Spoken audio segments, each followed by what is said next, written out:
All right, guys, welcome back to the channel. So I'm pretty excited to be able to say that we have finally got the studio set up and we're running podcasts. And I got a good buddy of mine here, Buddy Butler, trains dogs. And what he's going to do today is pretty much try to help out anybody that's trying to learn how to train their own duck dog.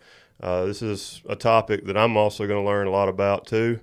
So I'm really looking forward to it. And thank you, buddy, for being here. Yeah, man, it's going to be a blast. It's going to be a blast. So we'll start off with, how long have you been training dogs? Man, I have, in and out of my whole life, I've had dogs in the yard. You can, training them is a stretch, but as far as training a dog, I started, when I went to college, I got my first lab, was 2017. Before that, started training with Mr. David Miller. He lives right up the road here in St. Joe, and he taught me kind of everything that I know. He kind of took me under his wing and was like, hey, you don't know nothing. I need to teach you some stuff before you get a dog. And I was like, yes, sir. So he taught me a lot of stuff about the ins and outs of how to just how to be patient with them, how to let them learn, pretty much learn, and you just kind of correct them where they need to go. Because a good dog's gonna know what it's doing when it comes out when it comes out to hunt. Right. You just got to kind of keep it in line, keep it out the ditch in the middle of the road where it needs to be. Right. And I didn't have a clue how to do that. And when I really didn't know how to do it, he took me some hunt tests and showed me some stuff that I needed to do to kind of keep my dog in that, to keep a dog where it needed to be in that sense. And he had a lot of good dogs. He had one dog that was automatic. His name was Woody. You could send that Woody out there, and Woody just sat there. He knew what to do. All you need to do was call his name and just sit back. Woody had it figured out. But I would say the dog I got in 17 was my first dog that actually trained to have a purpose. Mm-hmm. And he was special, and he was a lot better dog than I was trainer. Way better dog than I was trainer. Yeah. For somebody that's getting started and wanting to get a duck dog, for me, for example, I got a dog. You've seen him out there, Yeah. but he's more of my porch dog, as I call him. One of my best friends, but I wouldn't take him to a duck blind. That's right. So for somebody that's wanting to get a duck dog, what would be the first piece of advice as far as, like, let's say I'm asking you, like, hey, I'm wanting a duck dog. What dog should I get and why? I got you. I would say that's tough. I'm going to hurt some feelings the way I answer that. That's a touchy question. This is also your opinion. Yeah. Some people love. I mean, I'm one of them. I love a black lab just because I like the way they look. I like the way that they hunt, and you can anybody can argue the yellow chocolate black lab, they're all the same. Everybody can argue that they just look different. Well, I agree to that, but I'm just personally, just like when you go buy a truck, you know what color truck you like, you know what makes you like. It doesn't matter how good the other ones are, you know which one you like. That is the same way with a dog to me. It's a bunch of people like German Short Hair Pointers. Some people like Boykins. My buddy's got a really good Boykin Spaniel. I mean, there's all kind of breeds of dogs that could be a good duck dog. Now, what you don't want to do is go out there and buy a hound dog and take him, say, man, I want to take this dog to be a duck dog. you got to be it's kind of obvious that some dogs are bred to track stuff. Some dogs are bred to pursue different games and stuff like that. You don't want to go get a hound dog or a cur dog and say, hey, man, I need to get this dog to retrieve ducks. Right. And that would be where I would say start. I would say start with a good bloodline. Now, I'm not saying you can't get a dog that maybe your cousin bred to your uncle's dog, and you look up and you say, man, these dogs gonna make good puppies. They very well might, but you have a lot better chance at going to pay a little bit of money and get you a dog that you can say is verified bloodline. It's kind of just to go back like to a car. You go look and you buy a car and you can see, like, show me the Carfax.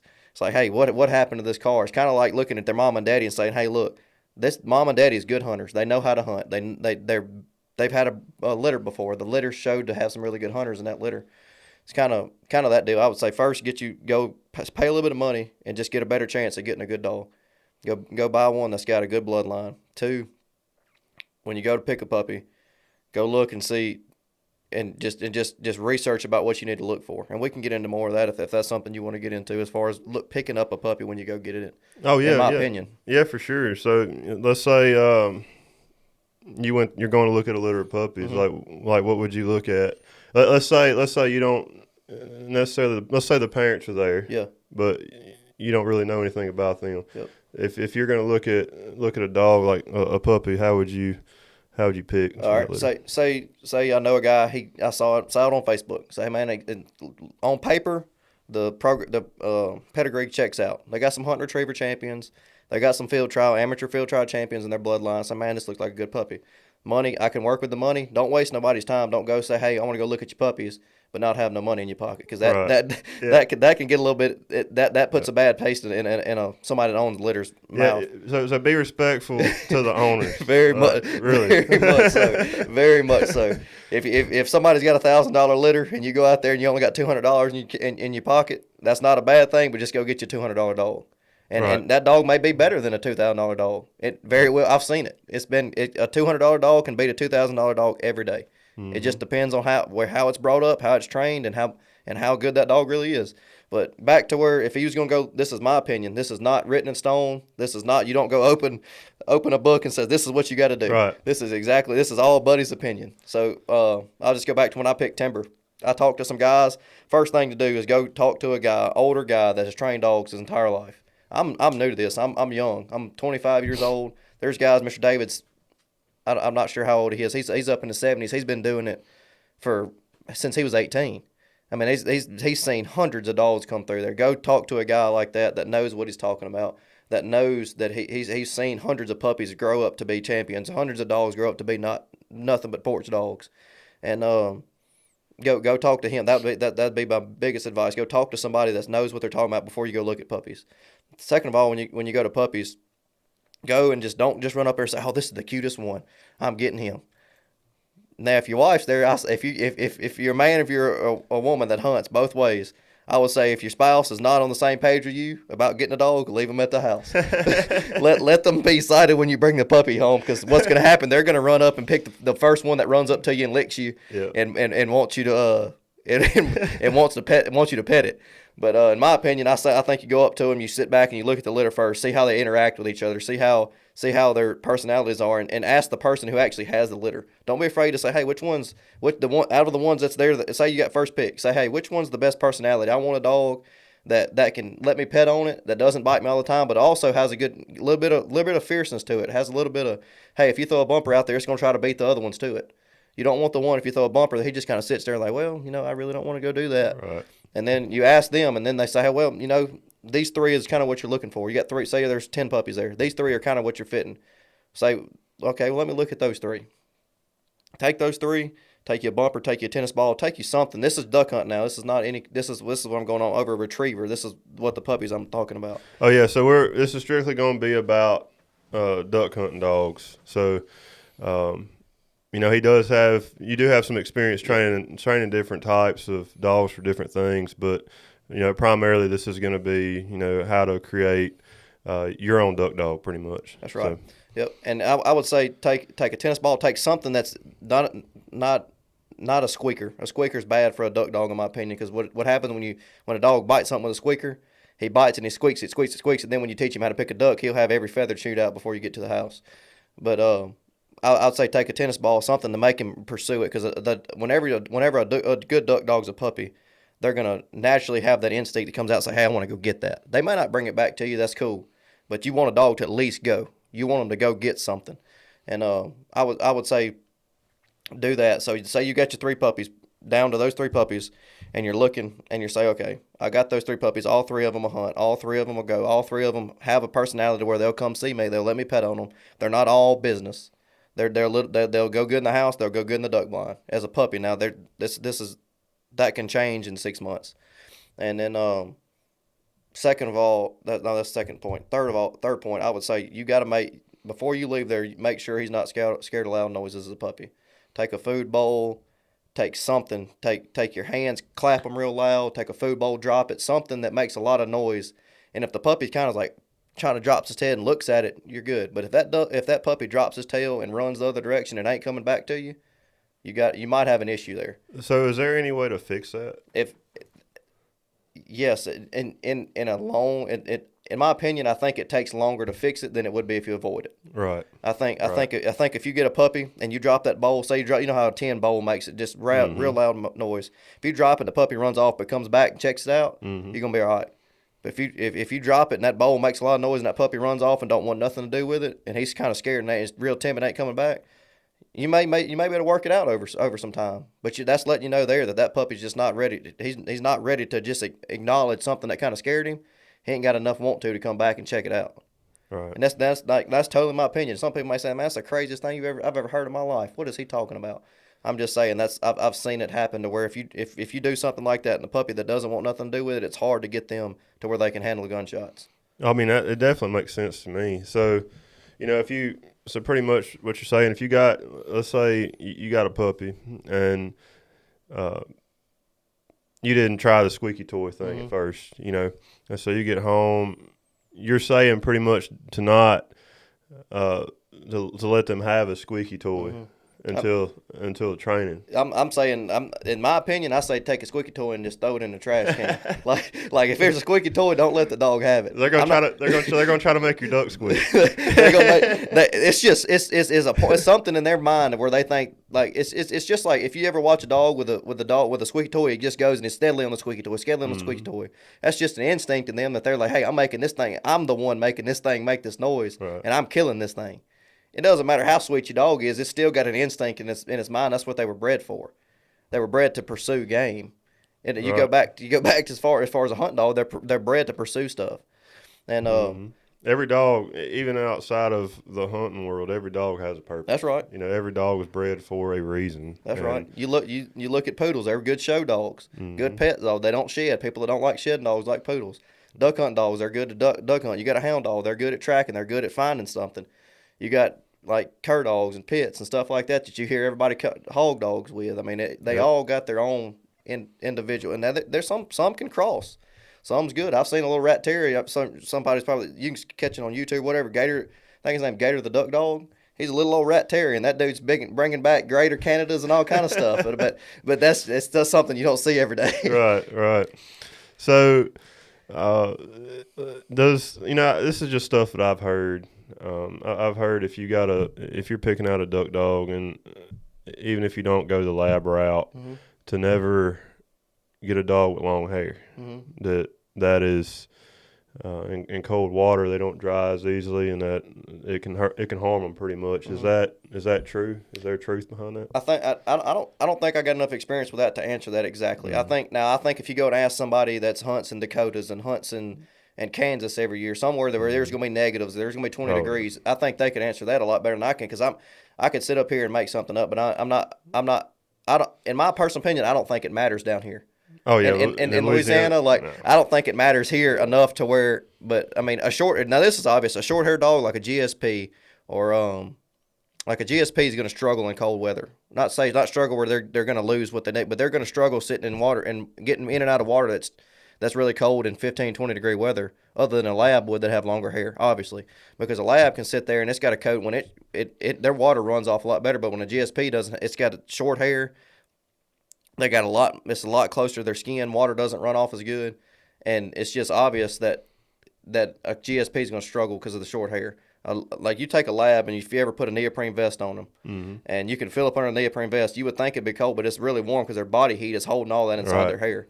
And a lab can be sitting there, and I'm not saying take them in 5 degree weather. That's not what I'm saying. Yeah, no. But I'm saying you sitting out there 25, 30 degrees, and they're wet, and it looks like they're just, man, that dog is really cold.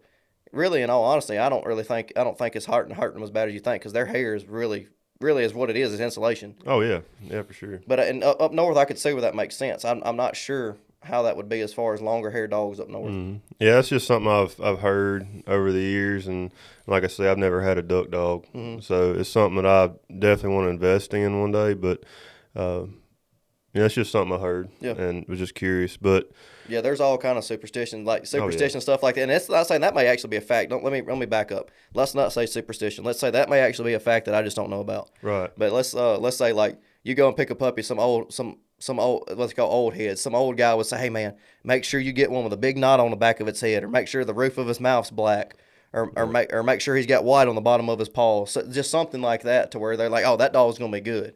That may very well be the chance, but there's not. I don't think there's enough statistics out there to show, hey, that actually is the truth. Oh yeah. So, we'll circle back just a little bit on, color. So you're saying if you had to pick a dog, you'd definitely go with a lab. I would definitely. I have one right now. I have a black lab puppy that is 14 weeks right now, And I didn't even plan to get him. My dad ended up getting him for Christmas, and right after I got my wife a Winnie dog, so we have a Winnie dog, a black lab, and my Catahoula Cur pit mix in the house, which is quite interesting in a 1,200 square foot house. I bet. But no, I would. That's just in my personal opinion. They have a desire to please their owner more than any other dog. Most German Shepherd Pointer dogs that I've seen, that I've worked with, I've had 3 since I've started my business, and they're all really good dogs. They're all got a good drive. They all want to hunt, but they have their attention span. All 3 of them are about that long. And their owners know that. Like, it's not something their owner is not, they're oblivious to. Like the one guy, you go out there and she's locked in on a mark. You throw a mark, she's locked in. But a dragonfly flies by and you've lost her. You've lost her. But she's a good dog. She does what her owner wants her to do. She's a really level-headed dog. She's just wide open and she's just kind of antsy. But like I said, in my opinion, I think a lab just has a desire to please their owner more than any other dog. And I'm totally okay. I'm good with opposition to that. Like, if somebody doesn't agree with that, I'm not trying to argue saying that's just my opinion. Right. That I like a lab. I like the way that whenever we're training, they look at me and they're like, what do I need to do? What do I need to go do? Other than, and then there's always going to be, whenever they get to a certain point, they're always going to want to do their own thing. That's the part you just got to correct them, get them back in the middle of the road so they can continue to succeed. Yeah, and I've always heard, color matters. I can't think of the exact example off my head. I don't know if they were saying a yellow lab is better than a black lab, or if it was vice versa. But this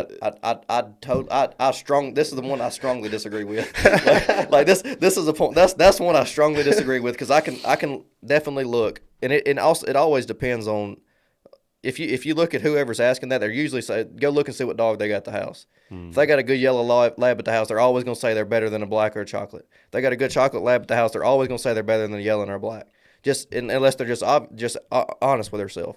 But you go to a hunt test, like you go to one of these hunt tests, and some of y'all may be familiar with hunt tests, and Garrett, I'm not sure how familiar you are, but you go to these hunt tests, there'll be 60, 70 dogs at these hunt tests. And a hunt test, all it is just simulates a hunt. Judges kind of score your dog on how well they can perform in a simulated hunt.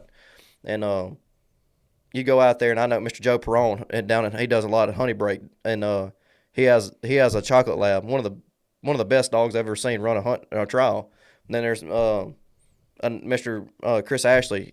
He does small town hunting. He does banner kennels over in Vicksburg. He had one of the best black dogs I've ever seen, named Reload. Then you go, and there's another yellow lab. Mr. David had. Oh, what was her name?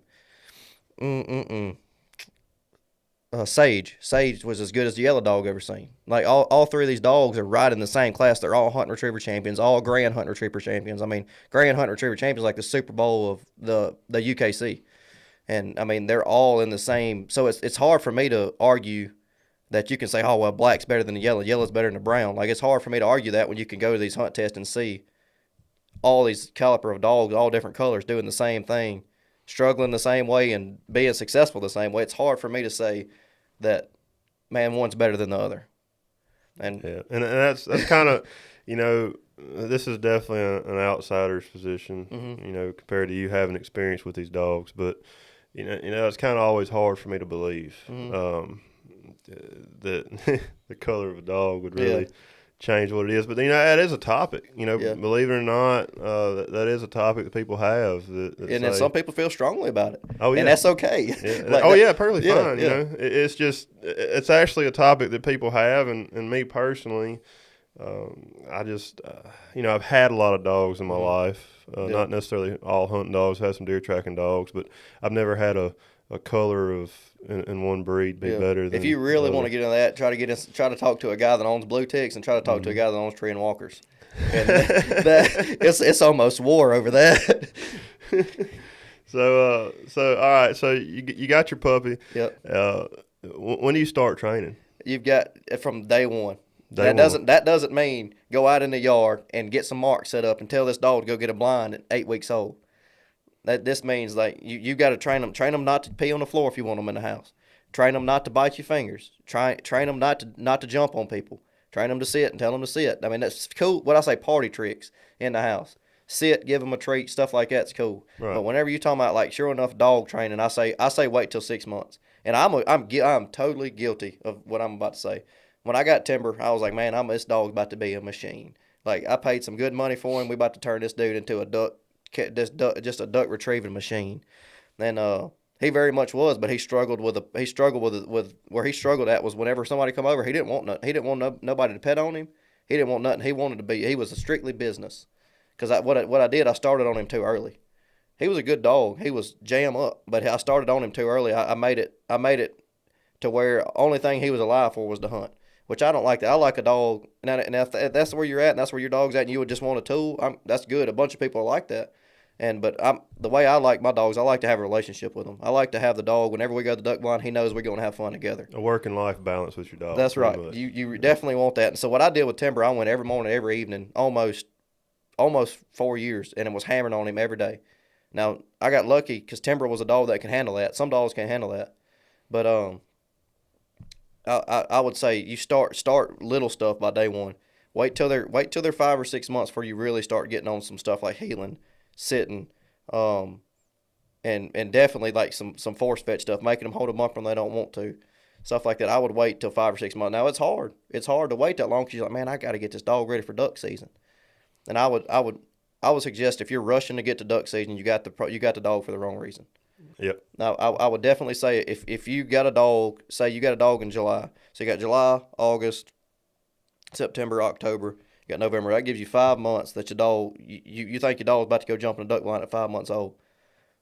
You got some dogs that can do it. I got a dog I trained. She's 9 months now. She started hunting when she was 7. I only had her for 2 months. She was one of the best dogs I've ever worked with, and she could handle it. She crushed it this year. But then I also got a dog that's almost 10 months old that's behind her, and ain't nothing but been in the yard. And I think it depends. It depends on how much the dog can handle at the certain time, whenever you're gonna start training. But I've said this 3 times. I'm gonna say it again. Make sure not to put too much on your dog till they're at least 5 or 6 months old. Let them be a puppy. Like whenever you say, like, you see kids and they're like, man, some people say, man, let him be a kid. Like if someone wants to go play in a mud hole and you just don't want to give him a bath, man, just let the boy be a boy sometimes. It's kind of the same way with a dog. Yeah, and and I'll even touch on that a little bit. A dog is a man's best friend. Mm-hmm. Even though my dog isn't necessarily a hunting dog, he's my best friend. Mm-hmm. And even if I do end up getting a duck dog, he's gonna be my best friend too. Mm-hmm. So I do agree. If you're getting a dog strictly for hunting, don't get it. Yeah. If you can't, Yep. if you don't want to see that dog outside of a duck blind, Mm-hmm. don't get it. Yep. Because in my opinion, building a relationship with your dog is at the house. Mm-hmm. It's not all work. That dog wants affection too. Yeah. But that's my little 2 cents on it. No, and I get it. And there's people that do these hunt tests. Like there's people that send like some professional, like somebody like a Mr. Chris or Mr. David, or somebody that does professional training. They send them dogs, and it's kind of investment for them. They send them, say, hey man, can y'all go get this dog some hunting retriever champion, some grand hunting retriever champion? Let's breed her. Let's get some money off her puppies, and and then when she gets old enough, she just come home with me. And if that's something you're good with, be good with it. But what I'm saying, and I think what you're saying is, if you're going to get a dog and you're going to want it to duck hunt, and you're going to want it to be good for what you want it to be, you got to get it, and you got to spend time with it when it's a puppy. You got to build a relationship knowing, hey, this is my dad. That dog's got to look at you and be like, this is my dad, and he loves me. He don't just want me to go out here and just go get a duck and come back. Right. And that's something I would strongly say is make sure that you build a relationship with that puppy before you worry about training it. Whenever from 0 to 6 months, that dog needs to know that if there's nothing else in the world for him, you're for him. Like you're there for him to come back to. And that'll, if you're going to train your own dogs, I think if you hear me say anything today, from 0 to 6 months, that relationship will help you more than anything. More than any training, more than anything. That 0 to 6 months, that relationship, and that dog can look at you and say, you know what? I may have screwed up, but dad still loves me. I can come back and do it again tomorrow. When that dog can think that, you're in good shape to train your dogs. Oh, yeah, I definitely agree with that too. So you're saying the 5 to 6 month mark before you start, hitting it hard. Obviously, you're some little basic training here and there. That's like my puppy. He's 15 weeks. I got him. He'll give me a paw. He'll sit. He'll get in his bed. He'll lay down for a treat. And then I start weaning him off of treats to where every time that we go to train, he doesn't expect a treat. Like right now, I just doing it just to kind of get him used to me telling him stuff, him wanting to do stuff for me with the treat, and then I start weaning him off of it. And then he'll start training like, oh, Dad gets excited. This is fun when we do this, and he'll start thinking. That's why I think that's where a lab kind of trumps everybody, in my opinion. Again, in my opinion, where a lab trumps everybody or every other kind of breed, because that dog, he looks at you, he's like, oh, this is fun to Dad. I want it to be fun for me too. Right. So, I'm sure this is a question for a lot of people too. So, how do you train a dog to not be gun shy? You got to start by not starting too quick. Does that make sense? Oh yeah. 100%. You got to start by not starting too quick. You don't take a 12 gauge out the case and say, "Come on, dog, we're gonna go learn how to take a gunshot today." Go out there with 3.5 double BB and blow his eardrums out. Yep. That is not the way to do it. This is how I'm gonna start my little puppy. My wife, she was not a dog person. She is a dog person now. She got married to me because she really didn't have a choice. Yeah, she had to. Yeah, she really didn't have a choice there. But what we're gonna do is I'm gonna go get her and Crisco, my puppy, and I'm gonna take her out there with some 22s, 22 short, something like that. And I'm gonna get her to go 100 yards across the yard, start shooting. Me and Crisco's gonna keep playing, just kind of doing her own thing. Then I'm gonna get her to move in. If he handles it well, if she come into 50 and he don't think nothing about it, I'm gonna get her to come on in 20 steps, 20, till he's right beside me and he don't think nothing about it. But if you're out there 100 yards and you shoot that 22 off and that dog's kind of like, what the heck? Like, I'm going to the house. You might want to back up and get a little farther and do it all over again. Then whenever I can work my way in to where he's right beside me and she can shoot the 22 and he don't think nothing about it, I'm going to work out I'm going to get a 12 gauge and make some popper rounds. You can get them on Gun Dog Supply. They're a little old 12 gauge round and ain't nothing but the primer in it. It just sounds like a cap gun. And I just get her back out there 100 yards, shoot it. I put it in a pump. I get her to rack another one in, shoot it. If he doesn't do it, I do the same process over again. If he doesn't look at it and be like, oh, I'm done with this. I could handle the 22. I don't know about this 12 gauge round. Yeah. And then I work him all the way in. Same thing. And then I go to the real round. On the third round, I go to the real round. I go out there and get her to shoot a 12 gauge because obviously it's going to be, or 20 gauge, it's going to be obviously more loud than anything he's ever heard. So I get him out there 100 yards. If he can handle it, come on in. If he can't handle it, I stretch it back out and I go back to the same process. Don't rush it. Don't jump from a 22. Oh, well, he can handle a 22 at 100 yards. Let me get a 12 gauge out, see if he can handle it.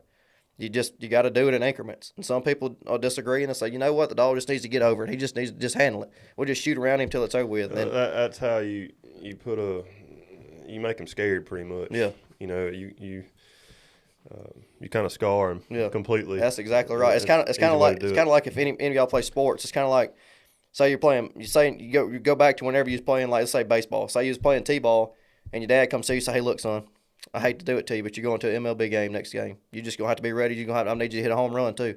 Yep. And then he stands you up there at your plate and you look at 100 miles an hour and you've been hitting off a tee.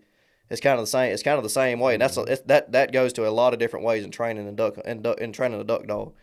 And I would say starting off far and starting off slow keeps a dog from getting gun shy.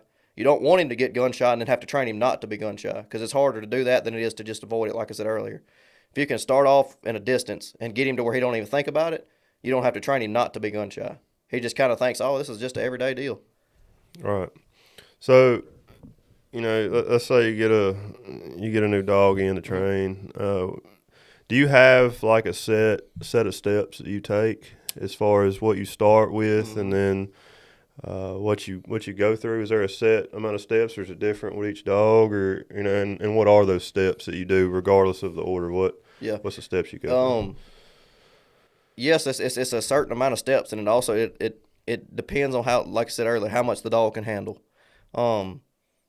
If y'all check him out on YouTube, Mr. Bill Hillman. I don't know him personally, but he has a great YouTube channel. He has more information, and he has some books and some DVDs you can get. There's a bunch of other programs out there, but I like Mr. I'm just a sucker for an old guy that knows a lot. Oh yeah, like an old guy that can teach me something. I'm here for it. They're the ones that have the knowledge. That's it. But Mr. Bill Hillman, I don't know him personally. Mr. David kind of told me about him, and getting a guy like Mr. David to show me stuff and show me how he does it, and he told me this from day one. He's like, you're gonna get this, and you're gonna do it a different way than I'm doing it. That's like every dog trainer gonna do something a little different. Everything's gonna be the same in the end, but everything's gonna do something a little different.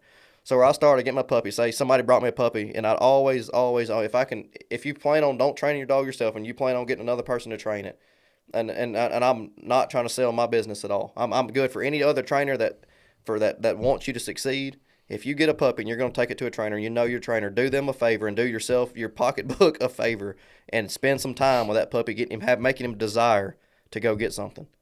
And let me back up to this real quick, because this is very important to where it needs to go to the next steps. So when you get your puppy and you're at the house and you're like, okay, my puppy doesn't really got a desire to go get something, you have to make him want to go do that. If you got him and he just kind of looks at the ball and he looks out there and he's like, I may go get it, I may not. You got to get him to where he goes and gets something, and you got to make you got to have fun with him. Whenever he can look at her, let me say this. I'm not biased on female dogs or male dogs. I like both of them. Both of them have their own unique character. So when I say him, I'm just reverting to the dog. Mm-hmm. But you have to get extremely excited about this, what the dog's doing. Like if you throw a ball and you're excited and the dog knows you're excited, he's going to want to do that more. He's going to want to go retrieve something more. So making Mr. Bill Hillman he calls it the game. Like making you getting excited, making the dog excited, making the dog want to go get something, and then don't overdo it. Like say your dog goes and gets something. Your dog going to get it. Let's say a tennis ball. Your dog's going to get a tennis ball, and the dog you've done it like 15 times a day, and he's kind of getting bored. You don't need to do that. It's a big deal. That's a big, big deal. You need to get that dog extremely excited, and at the peak of his excitement, right before he goes over the mountain of excitement, you need to stop it, take it away from him, put him in his kennel for a little bit. And he needs to go in that kennel, and he needs to sit there. He's like, oh my gosh, I need to go out there. I need to go get that ball. I've got to go hunt. I've got to go do this. Yep. And when you get that dog thinking that, that's where you create a desire. The main thing is relationship, desire, then everything else. Without a relationship, the dog's not going to hunt for you. And without a desire, the dog's not going to hunt. And you've got to have that to where that puppy goes out there. He's like, I'm going to get it. I got to go. Dad, I can't think about nothing. Let me out of this kennel. I need to chase something. And that's where that starts as a puppy. That's where you're going to save a lot of money taking him to a trainer, regardless who it is. Because you take a dog that doesn't want to hunt, but you want him to hunt, you're going to spend a lot more money at that trainer than if you take a dog out there that wants to go get it. Because you can take a dog in 3 months and have a dog pretty much whipped up to where he'll go get something, bring it back, and hold it at your side. To where if you take a dog out there that don't like to retrieve, trainer's got to make him do it. You're looking at 6 months, maybe that the dog just got him to where that 3-month-old dog is, because that 3-month-old's got a desire and that other dog don't want to do nothing but lay on the couch. Right. So there's not a set month, and this is even if you're doing it yourself, right? Mm-hmm. There's not a set month. It's like in stone. This is how long it takes to train a dog. No. It all depends on the dog, the dog and the owner. Yep. And how you treat your dog, mm-hmm. and how he reacts to everything. So, I think that's a good point that you had. The first step is being a good owner and working with your dog before you send them off. And when that dog go and I would suggest 100 times over, and if you can train him yourself, do it. If you got time and you got the want to, train the dog yourself. Don't say, man, I don't know what I'm doing. I'm going to ruin my dog. There is so much material on YouTube. So many other older guys that want to help you. Go to a hunt retriever test and just go sit beside an old guy and say, hey, will you help? I'll give you a little bit of money if you just help me teach me how to train my dog. Yep. And that's my goal. Like I don't really want to go full time with my business. I want to be able to go to where somebody can come and they can come sit down and say, buddy, I just need you to help me.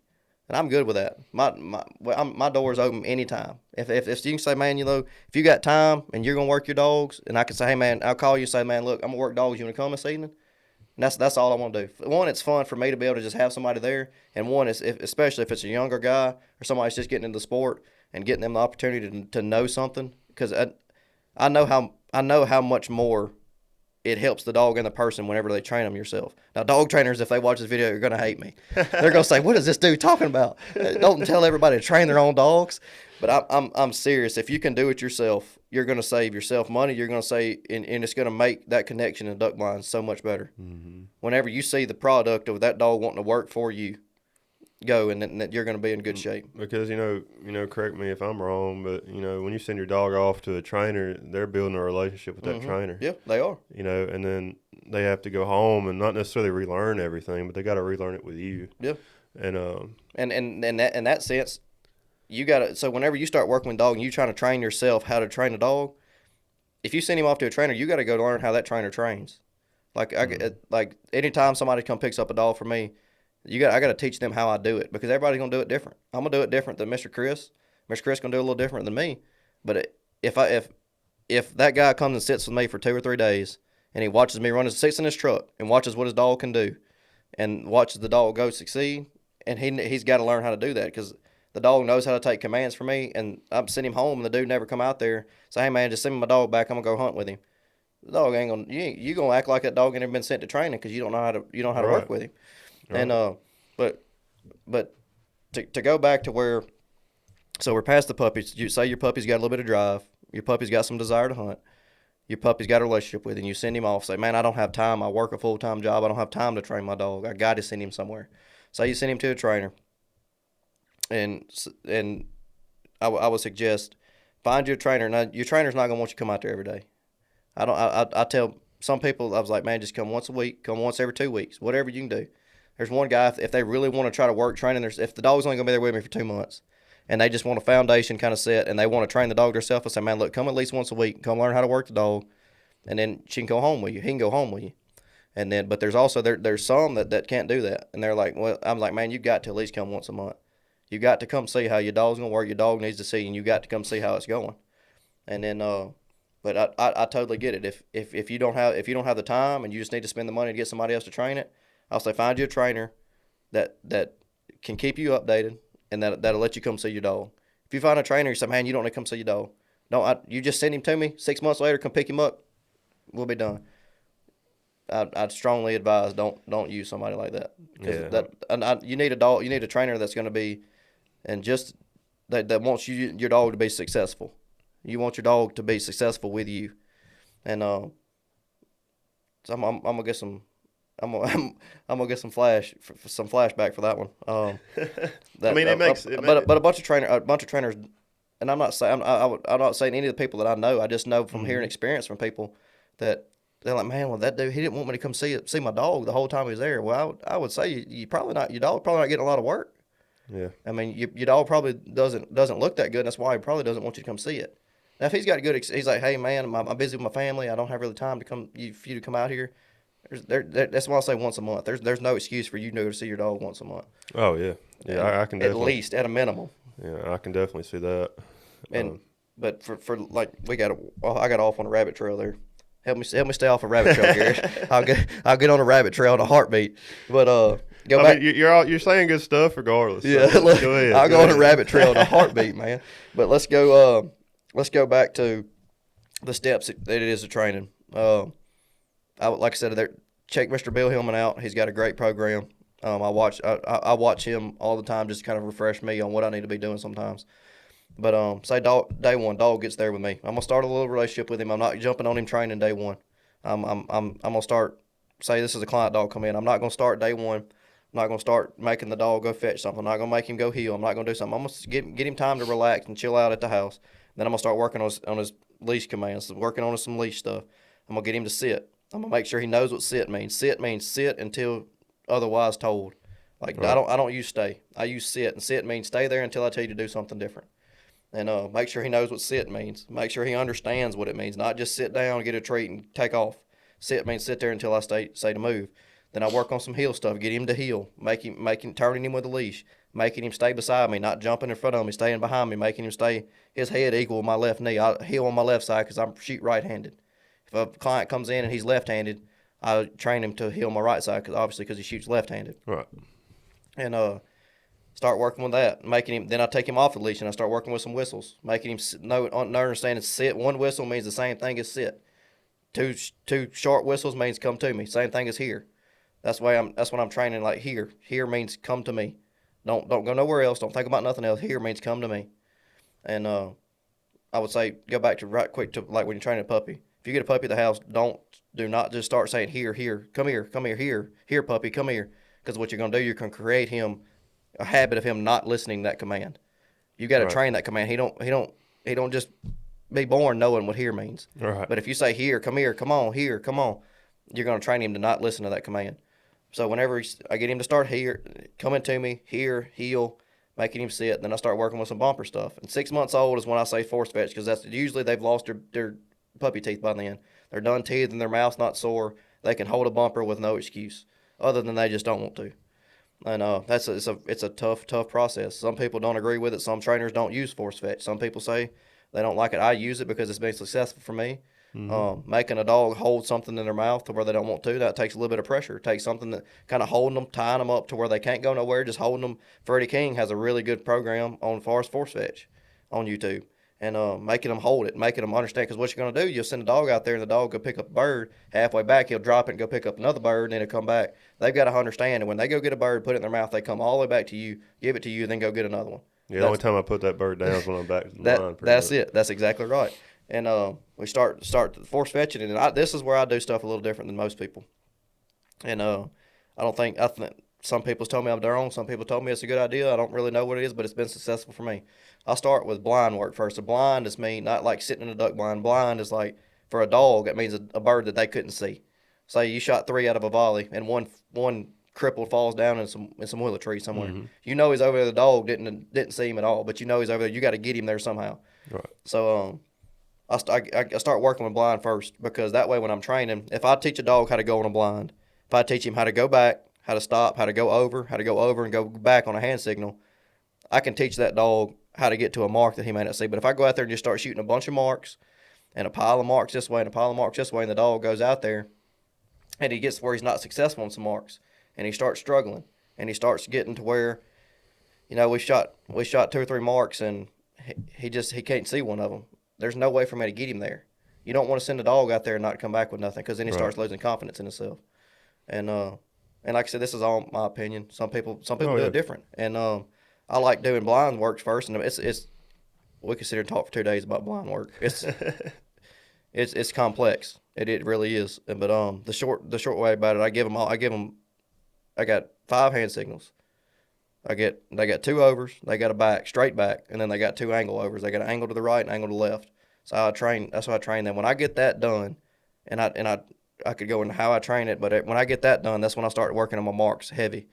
Marks means a mark that say, hey, whenever ducks come in, you say, hey, mark. That dog means that, okay, I need to start looking, something about to fall. Same way as training. I got some bumper boys. I'll shoot some bumpers, and I'll say mark and make them mark where that goes down. That way that I can start with a single, then go to a double, then go to a triple, maybe 4 or 5 marks. Whatever the dog can handle, I start just like the shotgun, just keep progressing until they can handle it. And then that way, whenever they get out there, and that way when they see their marks and maybe they forgot about one, I can get that dog to that mark because he has his blind background. He's got blind work that he knows before he knows his mark stuff. Then I hammer on the marks really hard. I'll shoot marks at 50, and I'll work them out to 100, 150, 200. Some marks. I'm really make the dog. I practice. It's just like sports. Practice harder than you play. Right. That's the same way that we do it. You very rarely, if you hunt in a timber hole, you're gonna go out there and get a mark that's 200 yards. Very rarely. Yeah.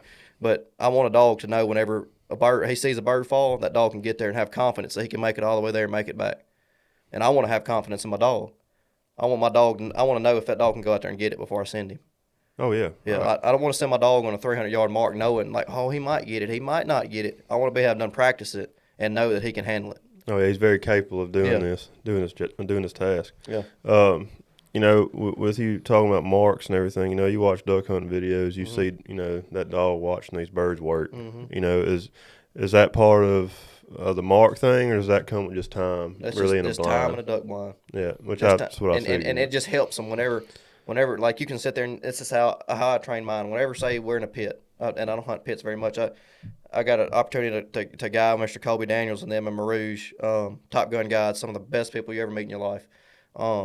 Got an opportunity to guide with them, and me and Timber would sit there, and I would have Timber in a blind. He didn't break very bad, and he would break every now and then, but I'd remind him, hey, sit, mark. That means, hey, we about to shoot something.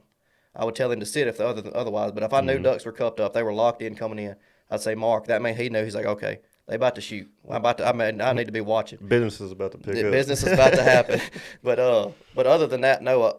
I think it takes time, because a dog learning how to. It's just like you. Whenever anybody else that duck hunts, when you go duck hunt, you learn how a duck how they work, if they're going to work. You can look up and know if they're going to come in or not. Oh yeah. And it's the same way as a dog. When a dog looks up and they see birds work, they're interested in go getting that bird. They figure out the process. Like, okay, they're calling at them. Okay, they're coming in. Oh, wait, Dad said mark. Something's about to happen.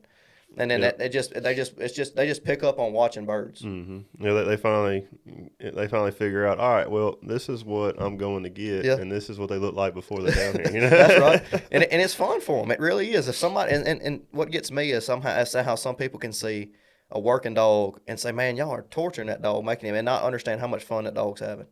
Oh yeah, like that dog. There is dogs out there that is just having a blast. But you got it. It's just like, and I don't have kids. I'm saying this in a very, very uneducated form. It's just, and just from what I've seen with kids, it's kind of like, a kid. If you train your dog in a way that's gonna, like, say he's sitting there, he's gonna go out there and he's gonna get this bird and he's gonna come back to you, and then you kind of understand. I'm trying to say this in a way that where it makes sense. So, say your dog's sitting there. You send him out there. He comes back and he kind of gets the rhythm. And he kind of gets the routine. And he kind of knows what he's doing. The same way about a kid. If you get a kid and the kid knows he's not supposed to be doing something, right, and you say no, don't do that, and the kid kind of learns like, oh, well, Dad don't want me to do that. But then whenever you do something right, and you're like, oh, that's awesome, dude, that's awesome. And you tell your kid that's awesome. The dog's the same way. Yeah, and the kid, and you can see that with being around kids, and they'll just go do that same thing over and over again because they get that validation from their parents. It's the same way with a dog. And I've hunted with, like I said, I don't have a duck dog personally, but I've hunted with a lot of people that do, especially up in Oklahoma. I know a guy up there that helped me and my buddy a lot when we were stationed up there in Oklahoma, and he let us go to his ranch and hunt and shoot guns and everything. And he had a duck dog, and they had that relationship, and that dog, man, had a blast. Yeah, that dog didn't want to leave the blind. Yeah, man. So and that's what I was gonna say. I kind of lost my train of thought a second ago, but what I was gonna say, like, there comes a time to where you have to have some correction there. Like, some people's like, man, why are you doing that to a dog? Why are you making him do that? Why are you making him sit there when he don't want to? Why are you making him not bark? Why are you making him do this? Because there's got to be some correction for him to be successful. It's like your mom or your dad or whoever your parent was, your guardian when you're growing up. There's got to be a little bit of discipline there and a little bit of correction for you to be successful where you need to be. If nobody corrected you where you was at, you'd be out running wild and doing your own thing. And right. instead of learning the hard way and making stuff harder, I just kind of learned a trainer needs to correct that dog before he gets there. And then that's the same way with a kid. A parent needs to be able to be like, hey, look, there's a little bit of discipline here, but where you can get to where you need to be fun, you got to do some stuff right before you get to do what you want to do every time. Right. And that's where I was going a while ago, and I kind of lost my train of thought.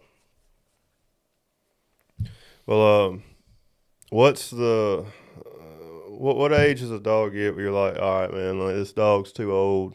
Like the old saying goes, you can't teach an old dog new tricks. Yeah. What's that point for you that you're like, man, I don't know about this? Yeah, I always try to never tell somebody before looking at their dog ain't gonna make it. That's what I try to live by that. Even if it's gonna be a hard process, I don't want to say, hey, man, you know what, your dog just ain't gonna make it. Yeah. Like, there's a guy brought me a dog not too long ago. It's a 2-year-old female GSP, and she's good. She'll pick up the bumper. She'll go get it. Sometimes she does. Sometimes she don't. It's one of those things. Like, you can't be as hard on a 2-year-old dog as you can be a 6-month-old puppy because they've been set in their ways. It's kind of go like you get a 70-year-old guy and tell him, hey, you about to start doing this a little different. How you think that's going to go over? That's not going to fly. Yeah. It's the same way with these dogs. But I mean, I don't. If I just had to give you a number, Garrett, I would say you need to start doing something before a year. You need to start doing some type of training before a year, and it would be. It's not saying it's impossible, but it's a lot harder and a lot more time spent and a lot more headache on you and the dog if you wait till a year and a half, 2 years old, 3 years old. Yeah, so it's not impossible, but it's something that it's more difficult because it's a different method of training. It is, because a puppy's eager to learn. A puppy's eager to be like, man, this is awesome. What are we going to do? It's kind of like a 7-year-old. You get cut loose on a baseball field. Man, hey, I want to go play every position. Like I want to go do what I need to do. It's kind of like a kid, like a 6-month-old puppy's like that. But you take a 2-year-old dog and it's kind of like throwing, They're very adventurous. Yeah. A puppy wants to go do everything, but a 2-year-old dog's kind of like, man, I'm doing what I'm gonna do, and I ain't doing a lot different. Exactly. Exactly. I'm gonna do what I want to do, and if you're gonna make me do something different, your world's about to be just as bad as mine. Because you can see it in the puppy's eyes where they light up where they want to be trained, and then you can also see it in a 3-year-old dog that ain't never done anything, and you want to make him do something, and he looks at you like, dude, you realize I've been 3 years on this planet and not had to do this? What makes you think I'm gonna do it now? And then you got to fight that mindset of them to make them do something they don't want to do.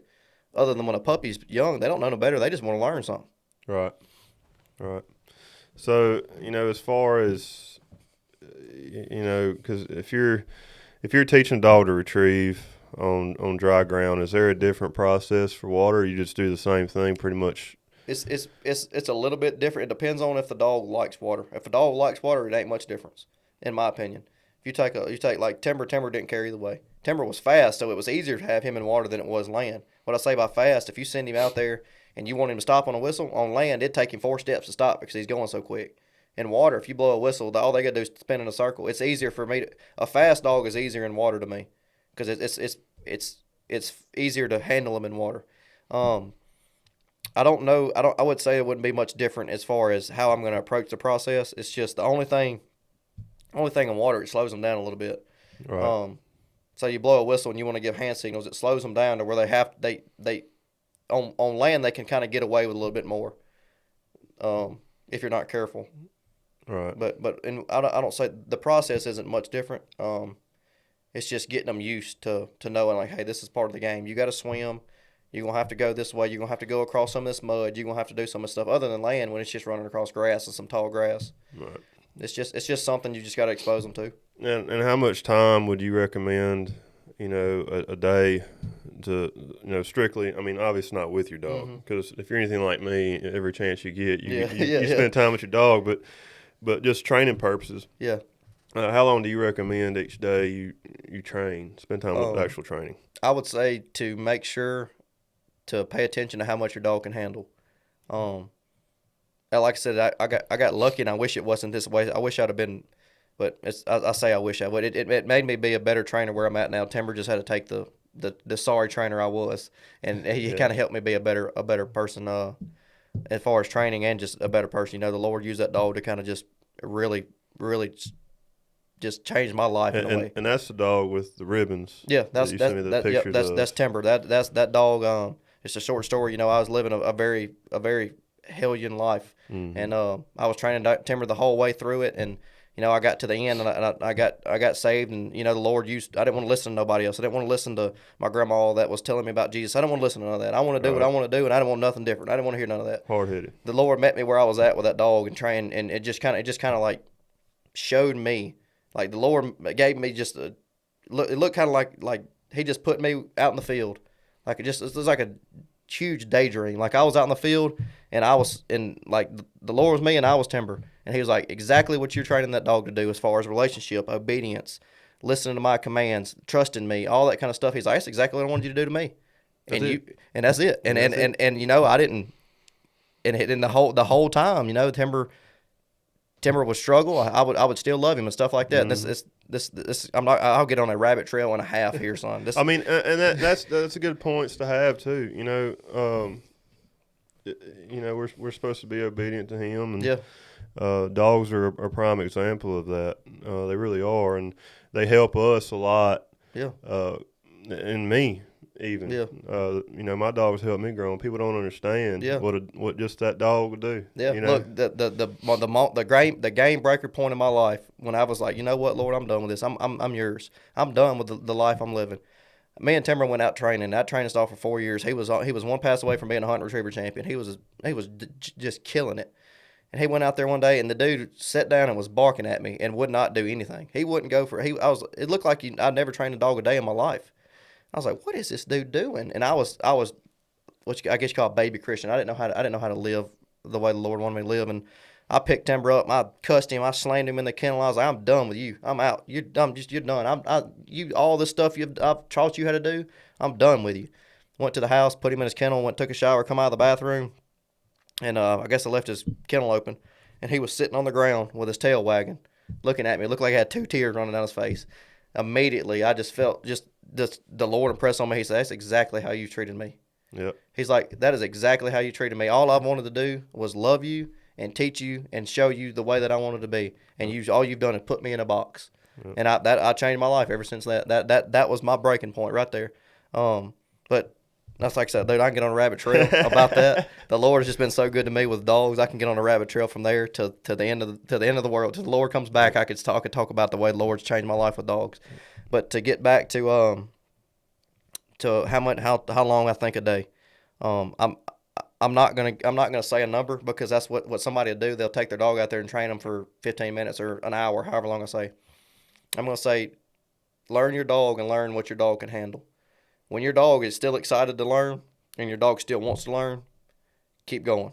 Train. So what you're saying, and correct me if I'm wrong, but so what you're saying is train your dog as much as possible, as long as they keep that excitement. That's right. You want them to be excited when they're training. You don't want them to be like, oh my gosh, I don't want to. You don't want them running away from you. Yeah, that's right. When you don't want them getting in the box wanting to go home. Yeah. Yeah, exactly. So but be careful with a puppy because with a puppy, it is so hard to do that because it's fun, man. When you get a new puppy and you get a tennis ball and you throw that thing and that little sucker's running across there, tickled to death, go get that ball. You're like, I could do this all day. I'm telling you, that's the most crucial point to not do that. Make sure that dog wants it more and more. Stop him at peak excitement. Now, when a dog matures, they can handle a little bit more. They can think it's more fun than what it is. They don't understand that they got to stop at some point. They can keep going and keep going and keep going, and they're just content with it. Yeah. A puppy's going to get bored. You don't want them to get bored. And but each day, what I do, I start in the morning, and I haven't been very good at it lately. I need to start. What I need to do is train a little bit in the morning and a little bit in the evening. I get in, I let the rest of the day be. If I'm home, I let them hang out with me. I let them, if my little puppy sleeps on the couch with me. So if possible, you'd recommend doing twice a day? I would do it twice a day, and that's a good balance. And I wouldn't say do 2 hours in the morning, 2 hours in the evening. Right. I would say the longest that you really need to get, the longest you need to get is 35, 40 minutes. You're pushing it there. Yeah. Especially in the summer. Be careful in the summer with your dogs, and especially down here. Yeah, down here in Louisiana, we don't have much of a winter, but no, we definitely have a summer. yeah, you'll kill a dog at a heartbeat, Yeah. and I think a good 15, 20 minutes in the morning, and then probably a good 30 minutes in the evening, and with a mature dog that can handle it. And some people's like, man, I need to go out and I need to train 8 hours a day and I need to make sure this dog knows this and I make sure that dog don't learn like that. He don't go to 40-hour week. Right. Like, he ain't gonna go to 40-hour week and work for you 40 hours. The dog wants to have a life and the dog wants to he wants to work, just don't overdo it. Yeah. And I was so guilty of that, dude. I was so guilty of training Timber for 2 or 3 hours at a time. And when he didn't do nothing, I was mad. I just kept hammering and kept hammering and kept hammering. And I didn't listen to the best advice I ever got from Mr. David. He's like, if you ever get mad at a dog, put him in the box and try again tomorrow. And I didn't listen to that. I was so mad sometimes, and I was like, you're going to listen to me, and if you don't do it, I'll stay out here with a flashlight if I got to. And I should have just put him in it would have saved so much time if I'd have just put him in the box and tried over tomorrow. Yep. And it made me feel like, well, I'm going to lose a day. He's got to be ready for this test on Friday. This is Monday. I got 4 days left. If I'd have just put him in the box and tried again the next day when he knew I was in a good mood, we'd have been in good shape. But I failed him in a lot of tests the way I trained him. He would have never failed a test, I don't think. And this is not saying that he was that good. I'm saying he was that good. I was a terrible trainer at the time. I think I failed him by pushing him too hard. I think he got to a test and he's like, this is my time. I ain't got no shot collar on me. I'm going to do what I want to, and I really ain't worried about what you said because I was too hard on him. Right. And I worked him too hard. Right. Well, so it's definitely what I'm getting from this is, be patient when you're training your dog. Don't push them too hard. And take time with them. Mm-hmm. They're still your pet at the end of the day. Do you have anything do you'd like to add that I haven't mentioned? That's something that somebody that is wanting to train their dog, just a little piece of advice that we haven't said. Is there something you'd like to add? Man, we've covered a lot. I've run a couple rabbit trails. We got some extra stories in there too. Yeah, we've run a couple rabbit trails. Got plenty of stuff for y'all to listen to. Yeah, man, I would say I don't know. It'll come to me as soon as I leave. As soon as I leave, I'll text you. Be like, man, we should have added this. But no, usually how it goes. But I think you'll succeed if you get advice from older men that train dogs. I think you'll succeed. I think if any way possible, train your dog yourself. If you're going to hunt with it and it's going to be your buddy, train your dog yourself if you got time. If you think you can't do it, now time is the only reason that I think you couldn't do it. Right. If you're in a situation, like when I worked offshore, I guess that's another question, we could ask. So, like, for example, when I was working offshore, I was working 28. would you recommend somebody that has a schedule like that, or even 21-21s or 14-14s? Would you recommend them send their dog off, or do you think that dog will still hold on to stuff, even though it's a month of no training? I would say it's got to be consistency. Yeah. For your dog, and this is hard. And some of my buddies work in the oil field, and it's a hard reality to accept, because you're like, well, man, that dog, it's just, I'm just being honest. Either there's two things you need to do in that situation, or three. One, don't get a dog. Two, send him to a trainer. Or three, you're gonna have to get a different job. That's, in my opinion, for your dog to be successful, you've got to do that. And that's the reality that I had to look at, because when I worked out there, that's really what I wanted, because I was out of the military. I was home now, and I was, there was all these rules in the Army. You couldn't have, pets on base in certain houses and all this stuff. So, I was free from all that, and I was like, you know what? I've always wanted a duck dog. I'm going to get one. And I was working off, and I started thinking about that. I haven't really talked to anybody about it yet, but I was just thinking, because I'm one that, I don't get a dog just to hunt. I get a dog because I just love dogs. Yeah. I think they're the best thing God ever created, honestly. And I was like, I'm not going to have time to spend with this dog at all. I'm gone. And, even the dog I have now, I can see the difference in him. And, he's 3 years old now. And when I went to work off, he was already a year and some change, but I saw the difference in that month that I was gone, coming back, him being spoiled at my parents' house, because they want to treat him like a little princess, and, his obedience was different just that month. So I told myself, I was like, I can't, because, even if I did send him off and I got him back, I still wouldn't be spending that much time with him. And so I don't know. It was just a question that I had. I didn't know if you had experience with people in those situations or not. Now, that brings up a good point. I would say, and I'm glad you said that, because that's one thing, if I could add, was be consistent.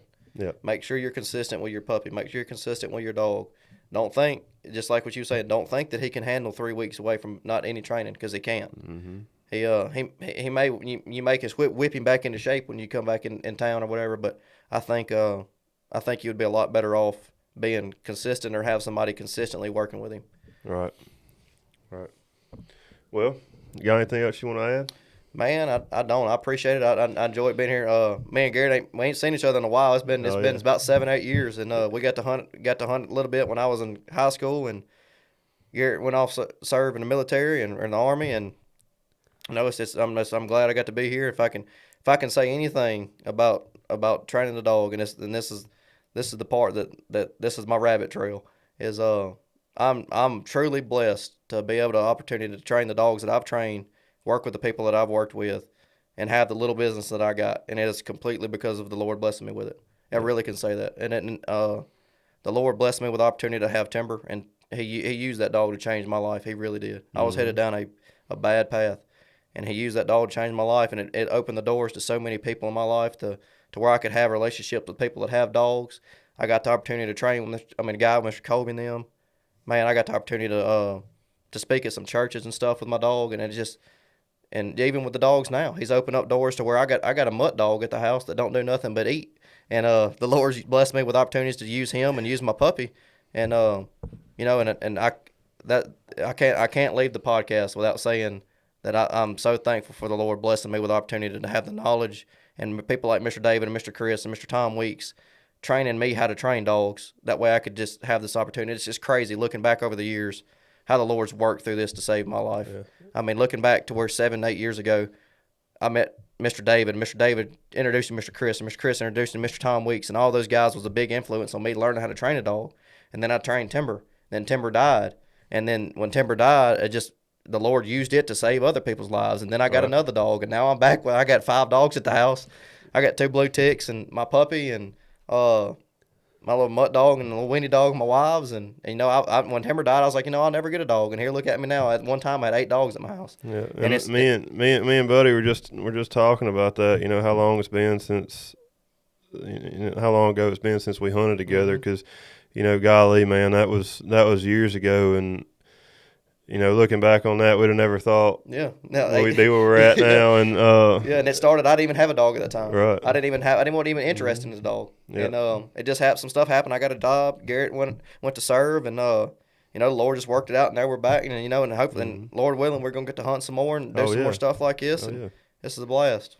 Yep. Really are blessed to be where we're at in life. And man, I really appreciate you being on here, and I hope this really helps some of y'all out.